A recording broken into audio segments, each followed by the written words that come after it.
As అందరూ అన్నట్టు so megastar Chiranjeevi గారిని నేను ఎలా చూపించాలనుకుంటున్నాను, నాకు ఎలా ఆయన ఇష్టం, నేను ఆయనలో ఏం నచ్చుతాయి అనే ఒక దీంట్లోనే ఒక కథ రాయడం జరిగింది. సో దానికి తగ్గ ఎలిమెంట్స్ అన్నీ నింపేశాం. సో మీరు ఇప్పుడు ఈ 2.5 minutes ట్రైలర్లో చూసింది జస్ట్ గ్లిమ్స్ మాత్రమే.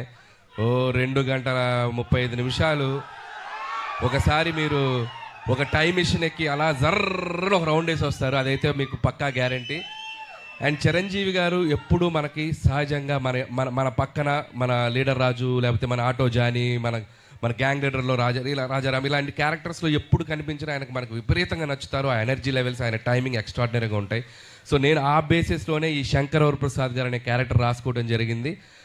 మీ అందరికీ తెలుసు ఆయన ఎంటర్టైన్మెంట్లో దిగితే ఎలా ఉంటుందో తెలుసు కదా. రఫ్ ఆడించేస్తారంట. ఏం ఆడిస్తారు? ఏం బద్దలవుతాయి? మరి పండక్కి అన్నీ మీరే చేయాలి. స్పెషల్ థ్యాంక్స్ విక్టరీ వెంకటేష్ గారికి చెప్పాలి. సో మీరు చూశారు కదా లాస్ట్లో ఇద్దరు ఏమన్నారు చిరంజీవి గారు ఏమన్నారు? ఫ్యామిలీ మ్యాన్ లాగా ఉన్నావు, మాస్ సెంటర్లు ఇస్తున్నావేంటి అన్నారు. దానికి వెంకీ గారు ఏమన్నారు? మాస్కే బాస్లా ఉన్నావు, మీరు ఫ్యామిలీ సైడ్ రాదు. ఇలాగే అల్లరి చేశారు సినిమా అంతా. ఇద్దరు అస్సలు ఎటువంటి ఈగోస్ లేకుండా, ఎటువంటి ఇది లేకుండా ఫ్రెండ్స్ లాగా కలిసిపోయి పనిచేశారు.